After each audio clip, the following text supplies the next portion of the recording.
When we think about the future, we're usually doing one of two things. We're either dreaming or dreading.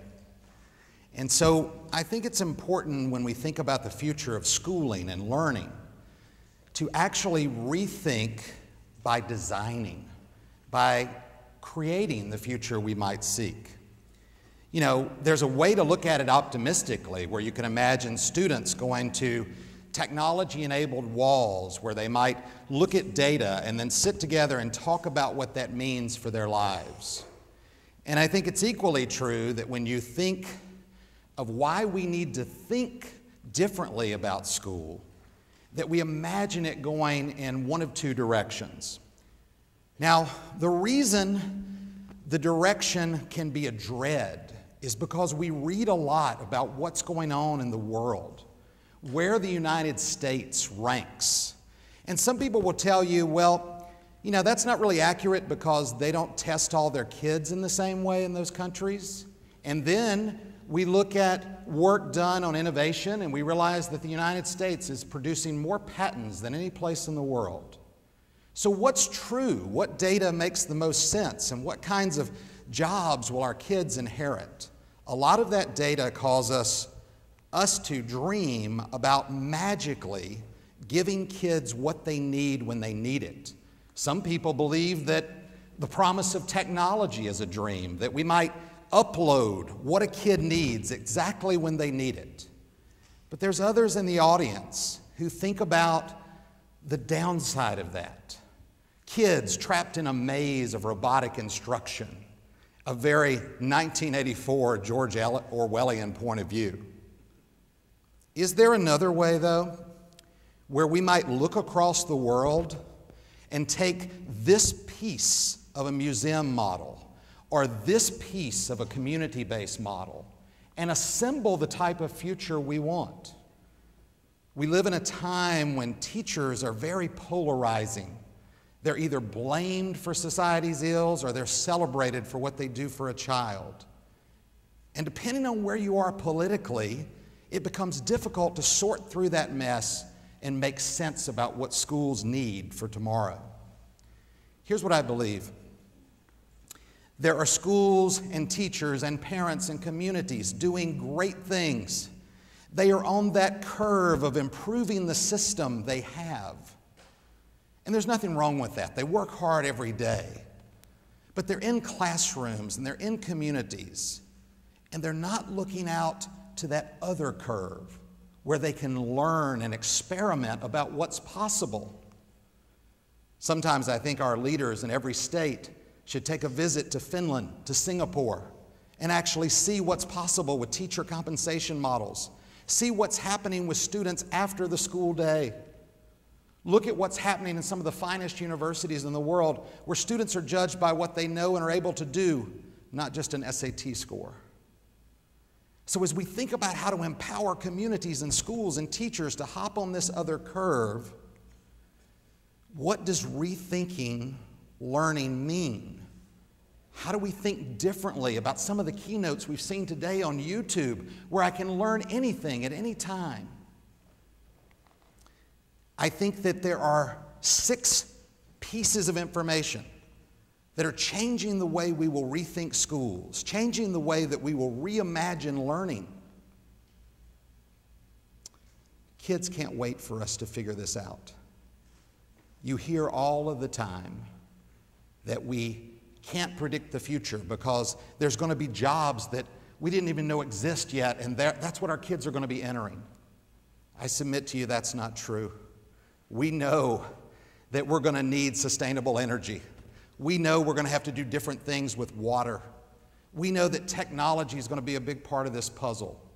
And we also know that increased financial pressure is not just a danger or a dread, but it's a tremendous opportunity for us to rethink how we do schools and how we do communities.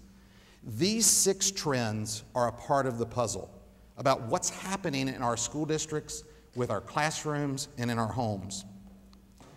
Now, I think you have to think about personalizing the experience as a major trend. You know, when I came into the hotel last night, I'm an extrovert, so I slapped the desk and said, "Where's the best place to eat in Hickory?" We had a conversation about 3 or 4 options, and my wife came behind me, and she had already TripAdvisored it, Yelped. She had data, personalized data with recommendations about where the best place was. Folks, kids need these same tools and opportunities in their classroom. I want kids to look at a teacher and go, "Let me Google that and make sure that's right." I think kids show tremendous opportunities to take technology in their natural world and blend the two. We don't want kids recreating worksheets online. We want kids doing what scientists do in the field.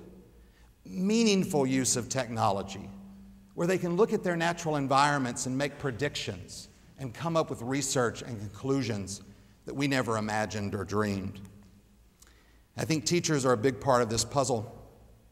We want them to move from the sage on the stage to the guide on the side, to a friend, a supporter of kids, a partner. Teachers can be a tremendous guide or life Sherpa to what kids dream about, and they should help them overcome their dreads. So, doing all of this in a fast-paced society where kids are looking at dreams and opportunities in science and math, we have a lot of predictions out there. And the access to information and the way we work with it is a major challenge. This quote by Yuri Milner, the Russian social media mogul, both excites me and scares me. It's a part of that dream and a part of that dread.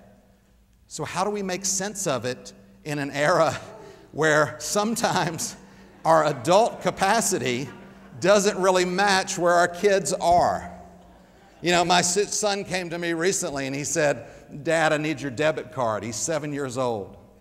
And I said, "What do you need my debit card for?" And he's like, "I need $599 to collaborate with kids from around the world." And I said, "What?" I went over and looked at the screen.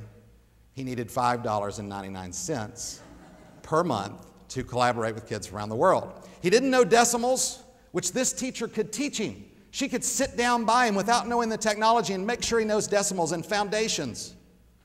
But he could teach her a thing or two about interacting with the rest of the world. So we've got to partner together. We've got to sit down with our students, with our communities, with our business leaders, and look for the types of dispositions and skills and knowledge that's required for our future. To do this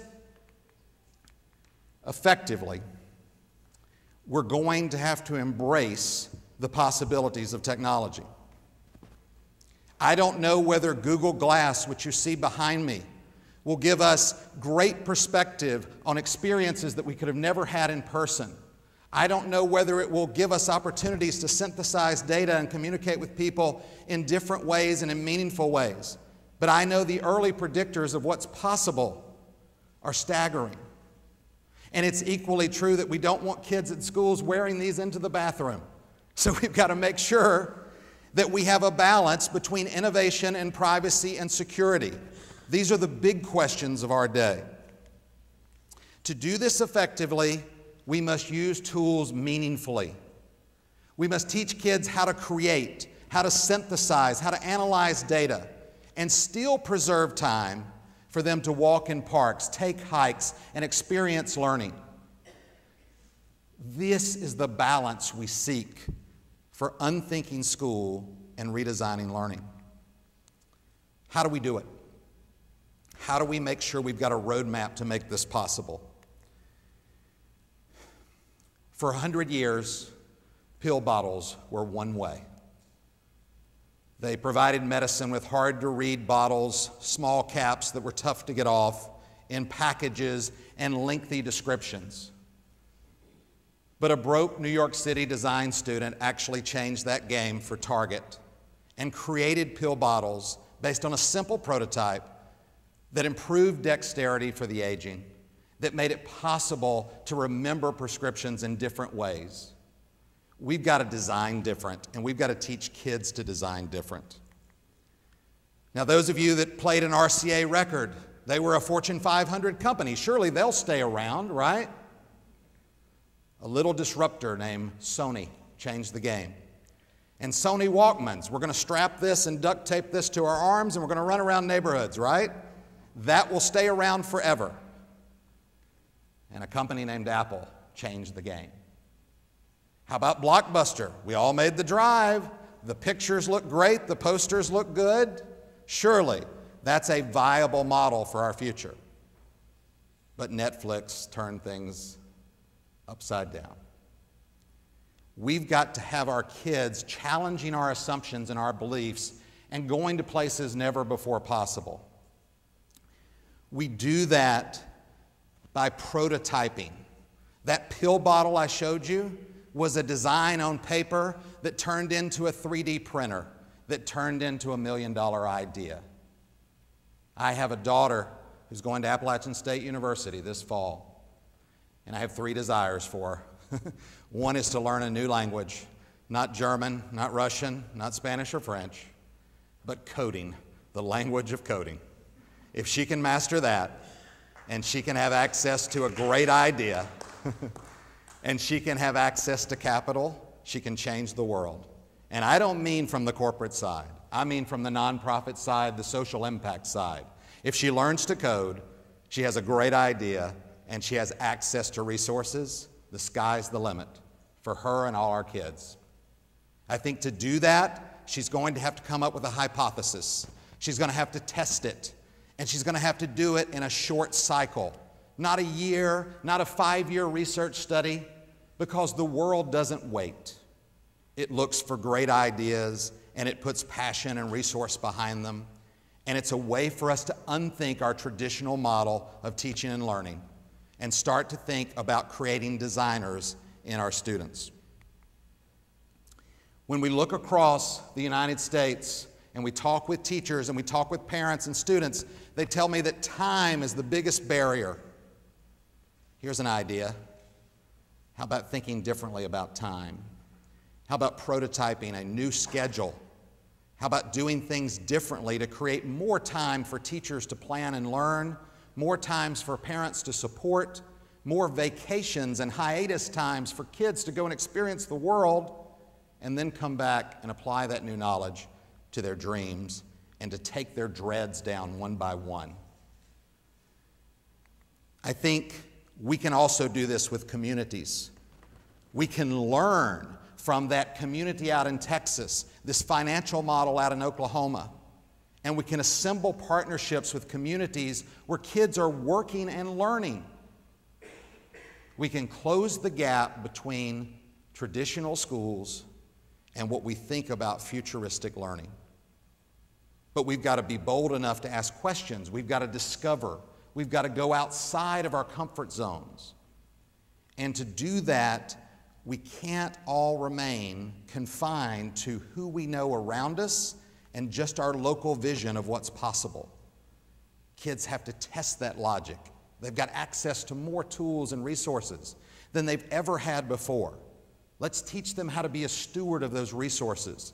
Let's teach them how to work on their identity, what goes online, and the character and the ethos of what's possible for them. And at the same time, let's not limit their choices by our own fears and doubts as adults.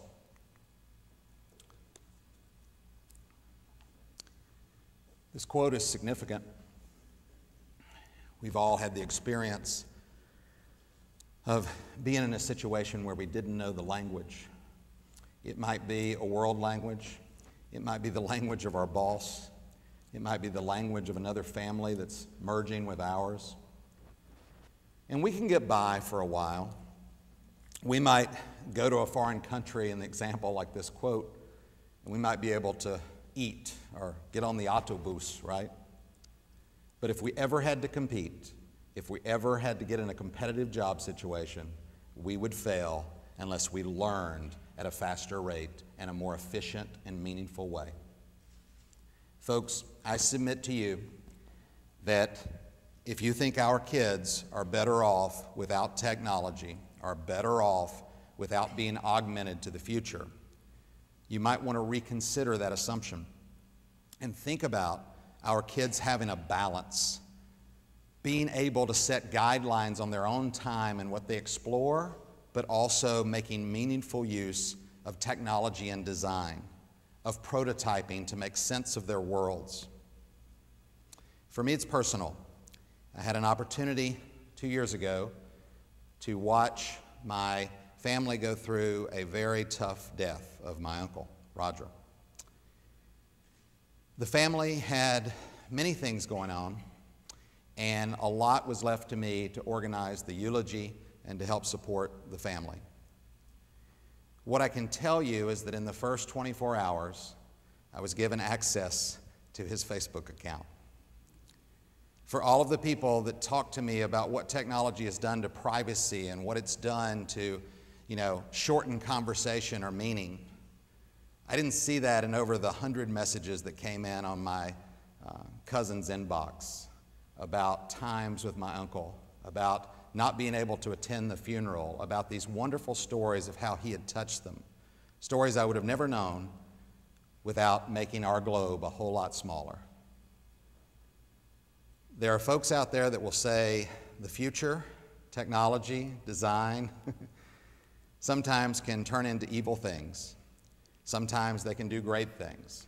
I submit to you that unthinking the schooling process we all know and redesigning learning, we can do wonderful things if we quit blaming or we quit giving in to the tyranny of or when the genius of and is at our fingertips. Design is a form of activism. Throughout today, throughout what you take from these TED Talks and at the reception, I encourage you to pick up a pen and doodle on a napkin. I encourage you to make a phone call, reconnect, attend a TEDx event outside of Hickory or one online. Making those decisions to design your own future can do things that you never thought possible. In the words of Yankee great Yogi Berra, if you want to do something you've never done before, you've got to do something you've never done before. Thank you.